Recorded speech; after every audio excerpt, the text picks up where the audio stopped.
বন্ধুরা, চলে এসেছি নতুন আবার একটা রেসিপি নিয়ে।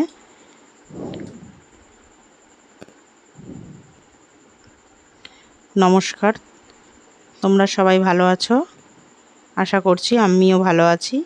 এখন ওই জন্য ভিডিও ছাড়লাম, একটা তোমাদের সাথে ভিডিও শেয়ার করছি। আজকে তোমাদের সাথে আমি বিরিয়ানি শেয়ার করব। তার জন্য আমি আলুটাকে আগেই নুন দিয়ে সেদ্ধ করে নিয়েছিলাম। সেই আলুটাকে একটু ভালো করে ভেজে নিচ্ছি। আলু আর ডিম একসঙ্গে সেদ্ধ করেছিলাম, আর আলুগুলো একটু সাইজে বড় বড় করেছি, সেই কারণে হালকা করে একটু সেদ্ধ করে নিয়েছি। খুব বেশি কিন্তু সেদ্ধ করিনি, দেখতে পাচ্ছ, তাহলে আলু গলে যাবে একদম, তাহলে ভালো লাগবে না।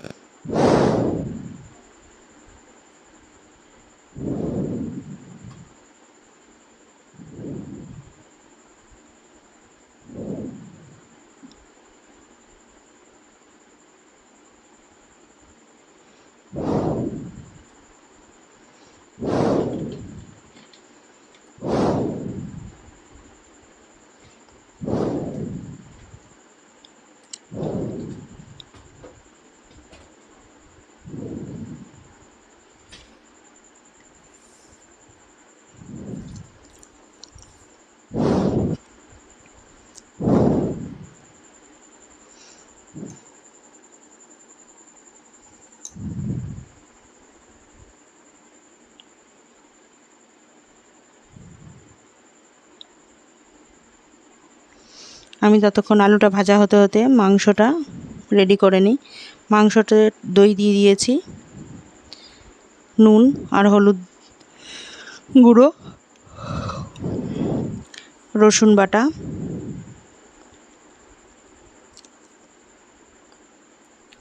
পেঁয়াজ বাটা,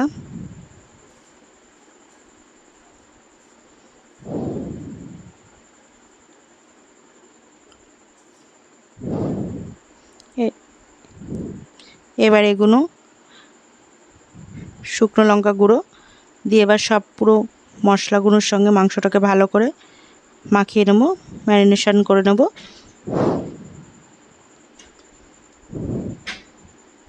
ম্যারিনেশন করে এটাকে আমি রেখে দেব খানিকক্ষণ, 10 মিনিট মতো, কারণ আগেই মাংসটাকে আমি একটু লেবু দিয়ে মাখিয়ে রেখেছিলাম। আলুটা আমার ভাজা হয়ে গেছে, আলুটা আমি তুলে নিলাম।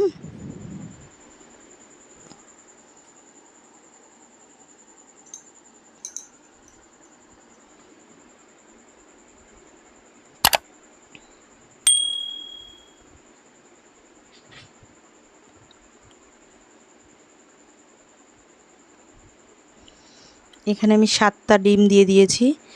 ডিমটাকে সেদ্ধ করে নিয়েছিলাম, ভাজা হয়ে গেছে, তুলে নিলাম।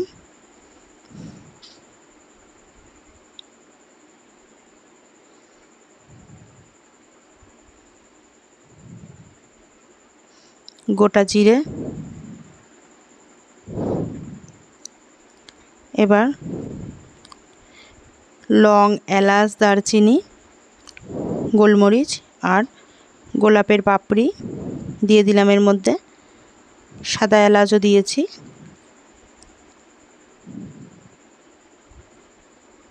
তেজপাতা। ভালো করে মশলাটা ভাজা হয়ে গেছে, ফোড়ন দিয়েছিলাম যে,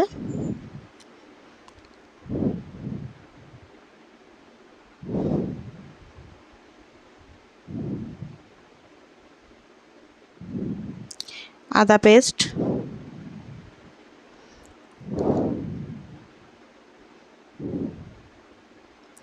লঙ্কা পেস্ট,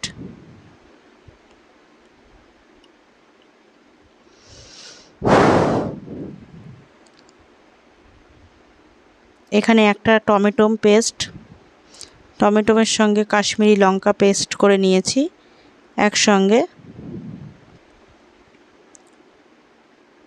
শুধু রঙটা আসার জন্য। এখানে কিন্তু কাশ্মীরি লঙ্কা আমি বেশি দিইনি, একখানা ব্যবহার করেছি। তার সাথে একটু গুঁড়ো দিয়েছি, কাশ্মীরি লঙ্কার গুঁড়ো,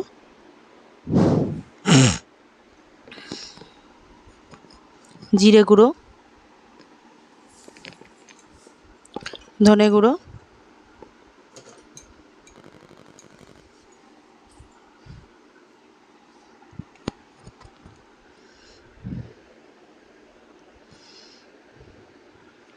এবার মাখিয়ে রাখা মাংসটা আমি দিয়ে দিলাম। এখানে কিন্তু 800 গ্রাম মাংস আছে।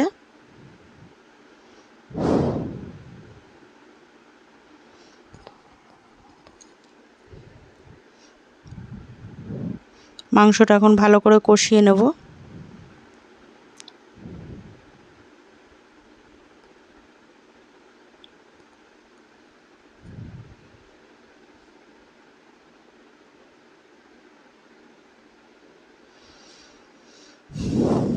ডিমটাকে একটু কষিয়ে নেব ওই একই মাংসর মশলার সঙ্গে, কষিয়ে আমি তুলে নেব এক্ষুনি, কারণ ডিমটা আমি বেশিক্ষণ রাখবো না, কারণ মাংস আমি নাড়তে গেলে হয় ডিমটা খুন্তির খোঁচায় ভেঙে যেতে পারে।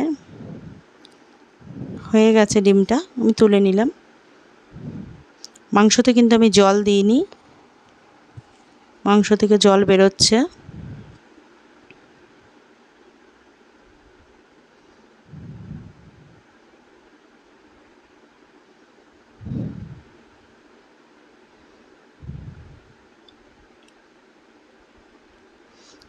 তোমরা হয়তো স্টোমাকটা দেখে ভাববে যে এর মধ্যে স্টোমাক রয়েছে।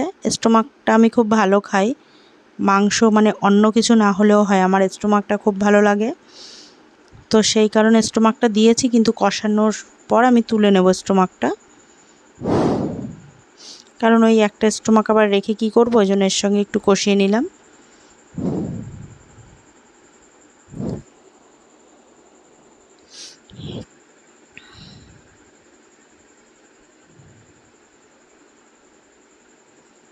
মাংসটা প্রায় আমার হয়ে গেছে, কারণ এখানে আমি 60% মতন মাংসটা করে নিয়েছি। এই যে এখানে আমি হাঁড়ি বসিয়ে দিচ্ছি, দেখতে পাচ্ছ। আজকে কিন্তু আমি বিরিয়ানির হাঁড়িতে না, আজকে আমি ঘরে যে ভাত রান্না করা হয়, অবশ্য এই এত বড় হাঁড়ি আমাদের লাগে না, মানে লোকজন আসলে পরে তখন ব্যবহার করি এই বড় হাঁড়ি, তো সেই হাঁড়ি আমি ব্যবহার করছি। এটা কিন্তু 1 কেজি চালের হাঁড়ি। তো এখানে আমি চাল মাংসটাকে করে দিয়ে দিলাম, দিয়ে জলটা দিয়ে দিলাম পরিমাণ মতো। এবার আমি চালটা এর সঙ্গে দেবো। আজকে বিরিয়ানিটা একটু অন্যরকম করব, এর আগেও আমার চ্যানেলে বিরিয়ানি ছাড়া আছে, সেটা অন্যরকমভাবে করেছিলাম, আর আজকেরটা একটু অন্যরকম। এই যে বিরিয়ানির চালটা আমি 45 মিনিট মতন ধুয়ে ভিজিয়ে রেখেছিলাম, কারণ এটা কিন্তু বিরিয়ানির বাসমতি বা বাঁশকাঠি বা দেরাদুন রাইস নয়, এটা মিনিকেট। আমরা ঘরে যে রোজ ভাত করি, ভাত খাই, সেই ভাতের চালে মিনিকেট চাল দিয়ে আজকে তোমাদের সঙ্গে আমি বিরিয়ানি শেয়ার করছি। দেখাই যাক চলো যে এটা কীরকম হয়, আসলেও বিরিয়ানির মতো লাগে কি না, সেটাই দেখার একটা বিষয় বড়। আজকে যেটা আমি করছি সেটা ঠিকঠাক অ্যাকচুয়ালি হবে কি না।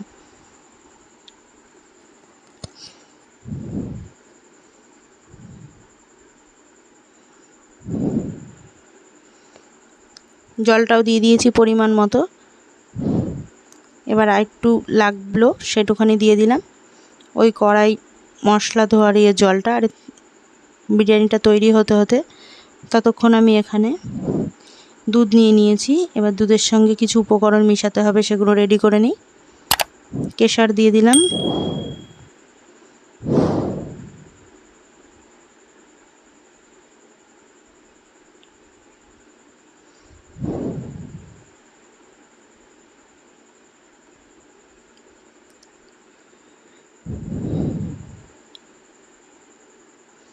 মিঠা আতপ,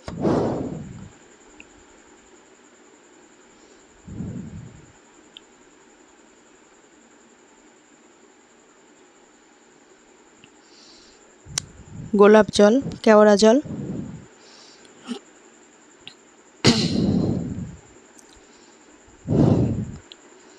ভালো করে এবার চামচ দিয়ে সব মিশিয়ে নিলাম।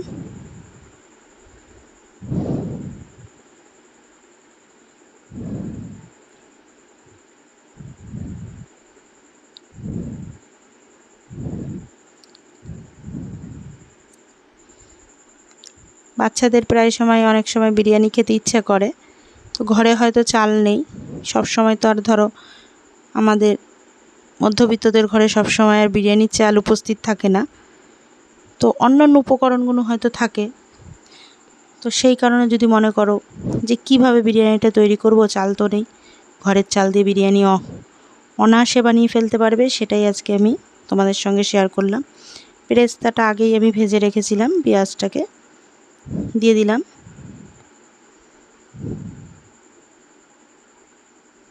বিরিয়ানি মশলা,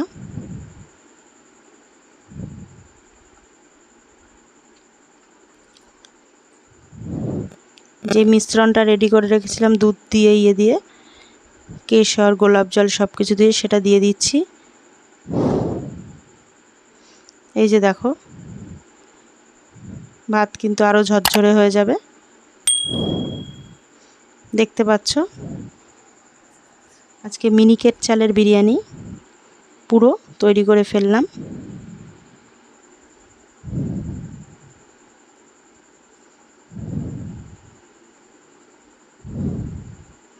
হাঁড়ি ভরে একদম বিরিয়ানি হয়ে গেছে মিনিকেট চালের। আমার সব ভাত আলু মাংস সব সেদ্ধ হয়ে গেছে। ওপর দিয়ে আবার ডিমগুলো সাজিয়ে দিচ্ছি।